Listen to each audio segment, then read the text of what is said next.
Olá, queridos, queridas! Bem-vindos a mais um vídeo do nosso canal Dois Passos de Fé. Desde já, mais uma vez, agradecemos para todo mundo que está se inscrevendo, comentando, dando like, compartilhando, ajudando o nosso canal a crescer. Muito agradecida pela vida de todos vocês. Obrigado! O vídeo de hoje é um vídeo diferente, é um vídeo importante e especial. Todo mundo o assiste todinho, porque você pode ser peça fundamental na solução desse caso. Ok? Bem-vindos a mais um vídeo Dois Passos de Fé.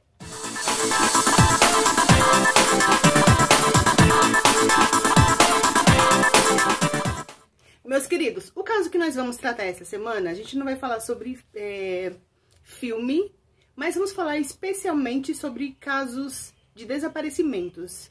Olha, milhares de pessoas somem por dia de forma misteriosa. É alguém que estava ali e no minuto seguinte deixa de existir, deixa de ser visto. É sobre esses casos que nós iremos falar. E hoje, em especial, vamos falar de um caso brasileiro muito falado, muito discutido e também muito misterioso. Assiste com atenção e você vai poder dar a sua opinião nos comentários, da sua própria teoria. O que você acha que aconteceu com o jovem Marco Aurélio? Sua opinião é importante? É um caso que está ainda acontecendo. Existe uma família que está com um lugar vazio em casa há 35 anos esperando respostas. E a resposta pode vir aí da sua cabeça. Assiste até o final e compartilha com a gente. Marco Aurélio tinha 15 anos. Mistério cruel na selva. E agora marinhos na Serra da Mantiqueira. O policial Gil Gomes conta a história do garoto Mais de Marco 300 Aurélio homens, durante uma entre excursão policiais, até o mateiros Pico e dos Marinhos. alpinistas, vasculharam cada centímetro da mata, mas não encontraram. E desapareceu, nunca mais foi visto, não se encontrou nenhum tipo de vestígio. O rosto dele seja mostrado e vocês vão entender por quê. As buscas foram suspensas pela polícia, mas não pela família de Marco Aurélio. Aconteceu no dia 8 de junho de 8 de junho. Queridos, o caso Marco Aurélio, já falamos que é um caso conhecido, famoso e um caso extremamente intrigante. Marco Aurélio, 15 anos, filho da dona Teresa Neuma e do seu Ivo Simon. Ele é jornalista, ela é professora. Irmão gêmeo do jovem Marco Antônio, irmão gêmeo univiterino, idênticos. Eram escoteiros e os relatos da história do Marco Aurélio falam que desde bebezinho ele já nasceu com menos de 1 quilo. É aquela pessoa que quando nasce, ela diz assim, olha, eu nasci e a minha vida vai ser uma batalha desde o primeiro minuto. E ele foi crescendo. Ele ganhou peso, fez meses, fez anos. E os relatos de detalhe da família é que ele passou por cirurgias, passou por momentos difíceis, críticos de saúde, e em todos eles Marco foi vitorioso. Olha, Marco Aurélio, depois que ele conheceu o escotismo, ele e o irmão ficaram encantados, apaixonados, e por conta desse amor à primeira vista, com o modo de vida, o modo de ser, quem conhece o escoteirismo, a filosofia de vida, de estar sempre alerta, de cuidar do outro, são pessoas de coração bom, são pessoas de coração aberto. Marco Aurélio disse, olha, eu vou me dedicar ao escotismo. E houve o dia fatídico, a viagem fatídica, que é sobre esse fato que vamos discutir agora. Eles saíram para uma viagem, e era uma viagem de graduação. Marco tinha 15 anos, e o irmão dele, Marco Antônio, por questão de saúde, não pôde participar dessa viagem. Mas Marco Aurélio, proativo, disse, eu vou representar a família, eu vou me tornar um monitor nessa graduação. E ele foi feliz da vida nessa viagem. Junto com eles estava um jovem liderado pelo chefe Juan, aí tinha Osvaldo, tinha Ricardo e tinha Ramatiz. Eles, junto com Marco Aurélio, foram para essa viagem no Pico dos Maris. Pico dos Maris é tido como o segundo ponto mais alto de São Paulo, um dos maiores do Brasil, no município de Piquete. E eles disseram, vamos acampar, e lá nessa viagem a gente vai entender, vai se prontificar e vai participar de todas as atividades para essa graduação. Eles acamparam embaixo do pico, embaixo da montanha, no terreno do senhor Afonso. Afonso entra na história, era um homem do local, da região, e um especialista na área. Ele era um guia há muitas décadas, trabalhando como guia para grupos que fossem fazer acampamento, ou para turistas também. E o seu Afonso disse, olha, eu estou prontificado, estou separado, inclusive já preparei até o meu lanche para ir com vocês nessa viagem. E o chefe Juan disse, não precisa, eu vou sozinho com os meninos. Inclusive, fatos dizem que a própria equipe do Juan encontrou com outra equipe de escoteiros que diz, vamos subir todo mundo junto. E o chefe Juan disse, não, a minha equipe vai sozinha. A gente vai fazer atividades, eu tô programando umas coisas diferentes para eles, vamos fazer separado mesmo. E subiu a equipe do Juan, Marco Aurélio, o Osvaldo, o Ramatiz e o Ricardo subiram. E logo no começo da tarde, infelizmente o Osvaldo se machucou seriamente, que não pôde andar. Ele machucou a rótula do joelho e não pôde se movimentar e estava com muita dor. E imediatamente quem foi proativo, disponível, capacitado, principalmente em ajudar e de iniciativa? O jovem Marco Aurélio. Ele diz, eu vou buscar ajuda. Na mesma de imediato, o chefe Juan disse, tá bom, olha, pega o teu apito, pega um giz e pega uma faca e você vai. Olivetanos, era o grupo de escoteirismo deles, o número era 240. Você vai marcando em cada pedra, Marco, 240, 240, 240, porque a gente vai sabendo, já que você não tá machucado, você tá sozinho, você vai andar mais rápido. Vai marcando as pedras que a gente vai atrás, já que o Osvaldo não pode se movimentar, tá andando devagar, a gente vai devagarzinho com ele e você vai mapeando o caminho. E foi assim. Encontraram a primeira pedra marcada 240, encontraram a segunda pedra 240, até que chegaram numa espécie de bifurcação. O caminho que eles estavam se dividiu em dois. E eles entenderam que Marco Aurélio foi para o caminho da esquerda, porque a pedra seguinte também estava marcada 240. Só que era um caminho dificultoso, com pedregulhos, com pedras grandes. E o outro caminho era um caminho mais tranquilo de andar. Era como se fosse uma trilha mesmo.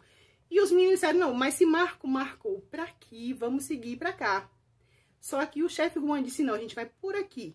Vamos pegar o da direita. Não, mas não, vamos da direita porque o Osvaldo não tá podendo caminhar. A gente já tentou, inclusive, fazer uma maca para ele. E a dor é grande. Não tinha o equipamento suficiente para fazer uma maca. Então foram praticamente levando o jovem nos braços.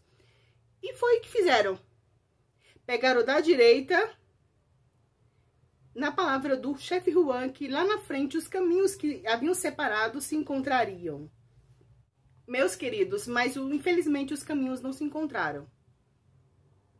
E um percurso que era para durar minutos, literalmente se transformou em horas.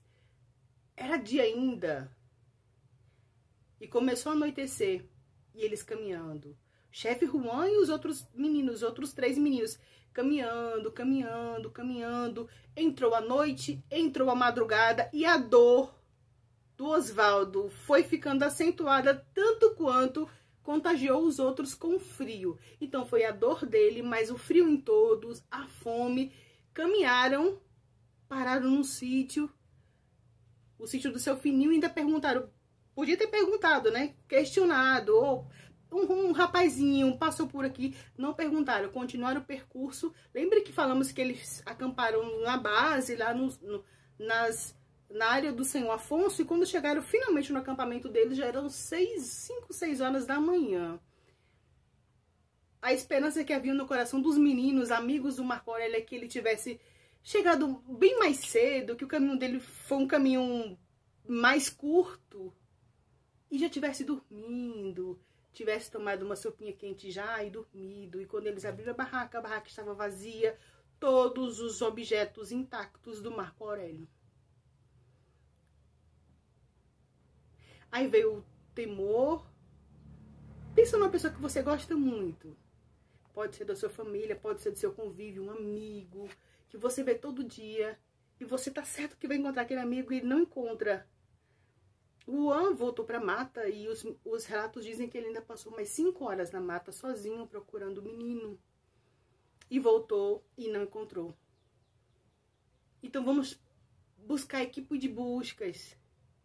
Só no outro dia, de noite, foi que foi informado para os pais a triste notícia de avisar: olha, o teu filho, que saiu para essa viagem, desapareceu. Ricardo, Ramatins e Osvaldo, eles afirmam que no segundo dia de buscas, no segundo dia de desaparecimento do Marco, eles estavam ainda acampados, assustados, e foi ouvido por todos gritos e apito. Gente, eles eram amigos do Marco Aurélio, então a voz não era uma voz estranha, eles eram a voz do Marco. E clarões no céu iluminaram a noite e eles ficaram assustados e todos ali testemunharam esse momento. Juan e outros entraram na mata, é agora, vamos encontrá-lo. E não foi encontrado. A luz acendeu, apagou, até que acendeu, apagou e não acendeu mais. Quando os pais de Marco Aurélio chegaram no acampamento, já havia toda uma mobilização de buscas. E o pai, por ser um jornalista, um homem de conhecimento, um homem com influência, ele ainda movimentou e mobilizou mais uma turma, pessoas preparadas para encontrar esse escoteiro que havia desaparecido em uma descida.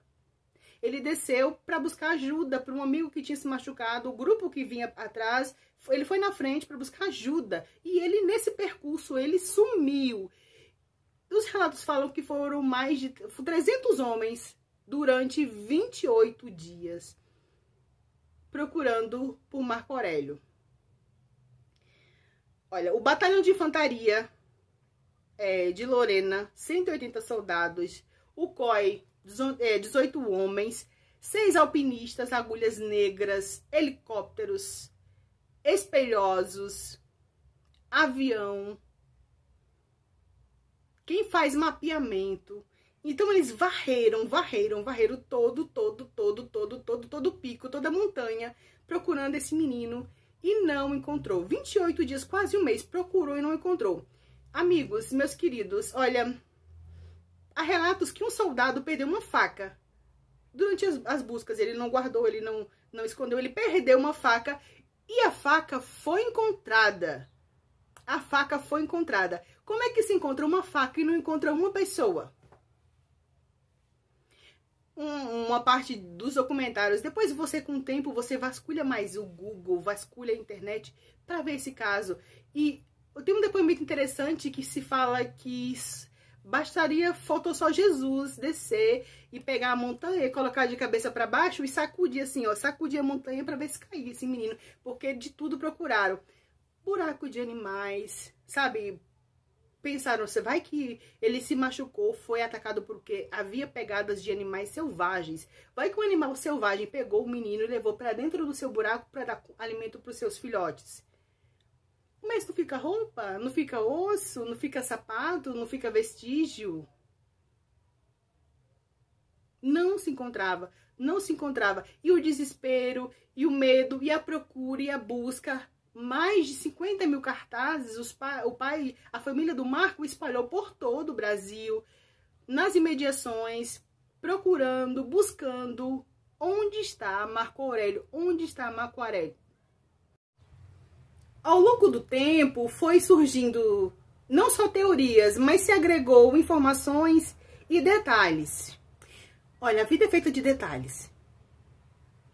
Então, um ponto solto aqui, um ponto solto aqui, um ponto solto aqui, um ponto solto aqui. E a gente às vezes passa despercebido, a gente nem lembra. Mas depois que você quiser enriquecer o seu enredo e deixá-lo completo, vai pegando os detalhes e você junta, aí você tem a história verdadeira. Tem a história da enxadinha.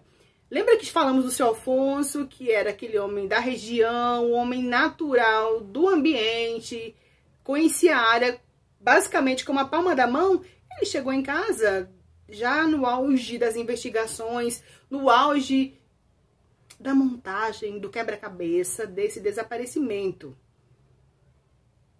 Lembra? Falamos sobre detalhes.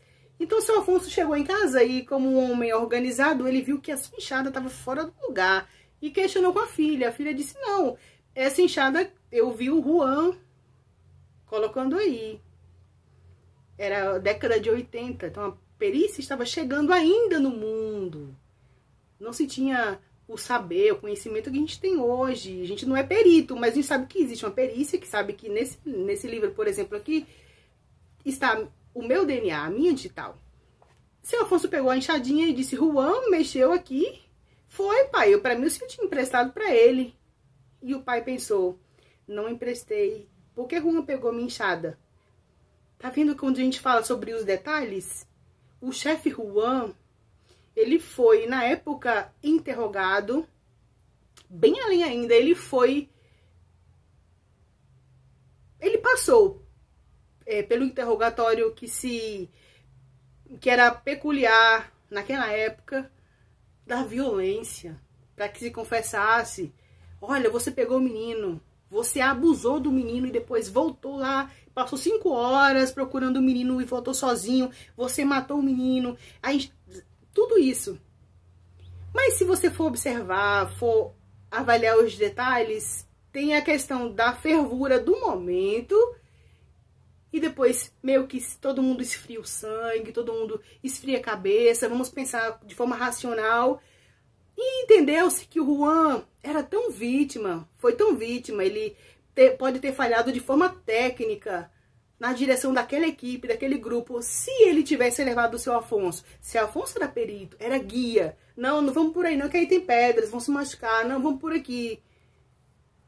Ele preferiu dizer, não, eu vou sozinho com meus meninos, eu vou sozinho para mostrar aos meninos como é a sobrevivência na selva, na mata. Mas aí ele falhou.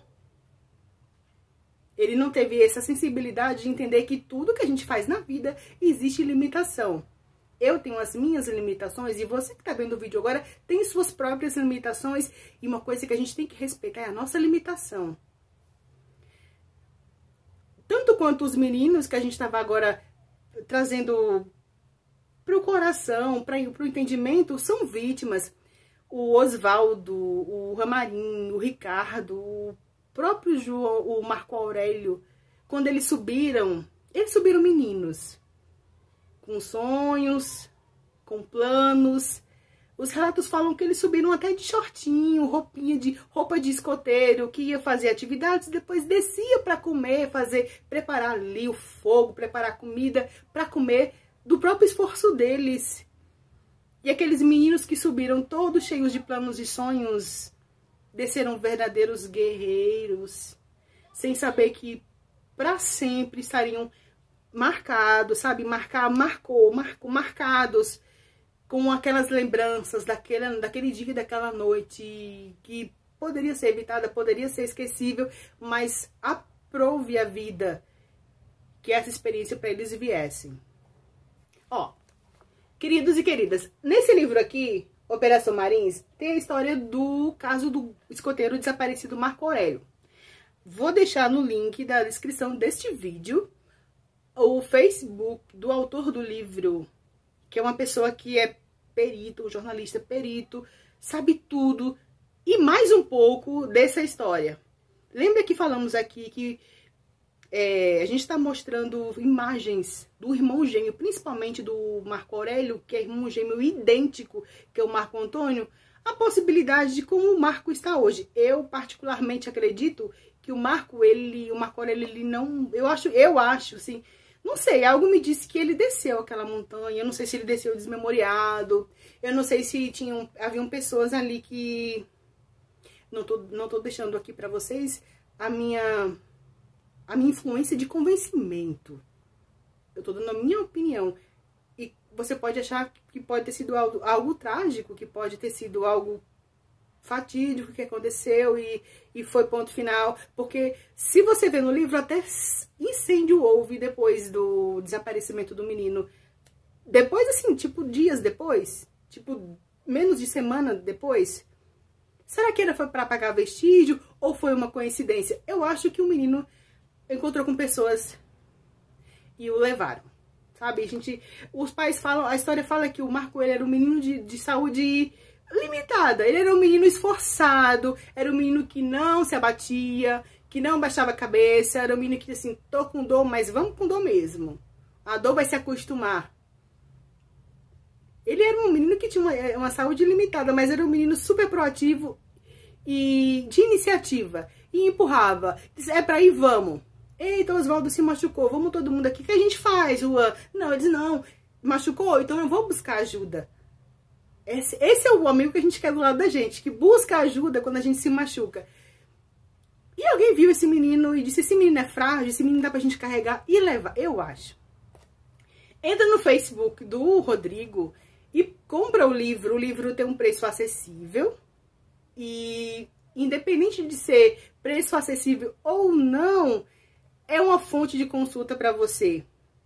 A gente às vezes se detém a um filme, a uma série, mas existem livros tão bons de histórias reais. O seriado Stranger Things, sabia que foi inspirado na história do menino Marco Aurélio? Dark também dizem que foi inspirado na história real do brasileiro Marco. A oração maior, a motivação maior de estar falando dessa história, acima de tudo, é fé.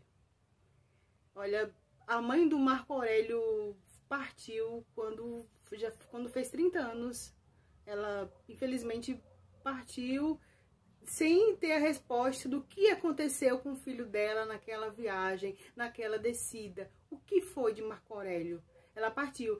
Relatos dizem que quando ela sempre... muitas pistas, durante esse tempo todo, muitas pistas, e cada pista, o pai, seu Ivo e Dona Neuma viajavam para encontrar Marco Aurélio, e não era Marco Aurélio, e sempre ela levava uma muda de roupa para ele.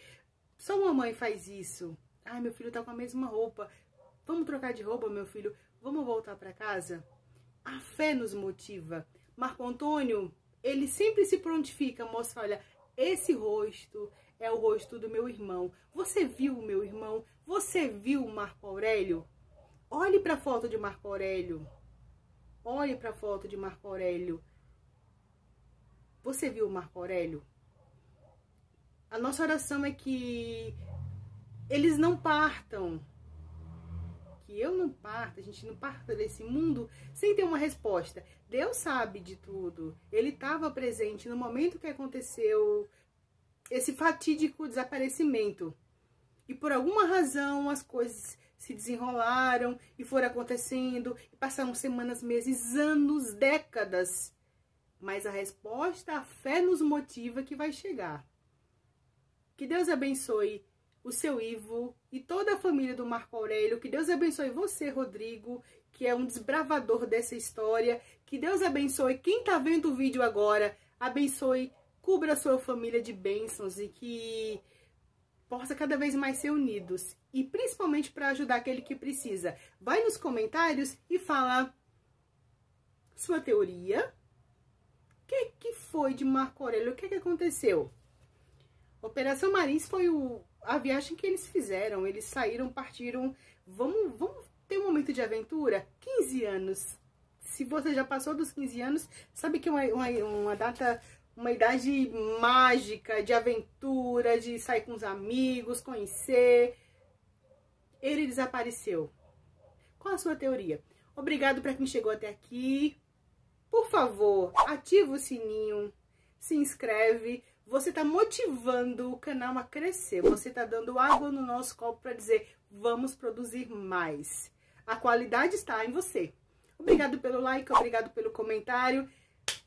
Vamos levando no coração uma vida de cada um de vocês e fica também com a gente no coração, beleza? Olha, pede a Deus fome, porque Ele é uma fonte inesgotável. Onde está o Marco Aurélio? Deus te abençoe. Beijo.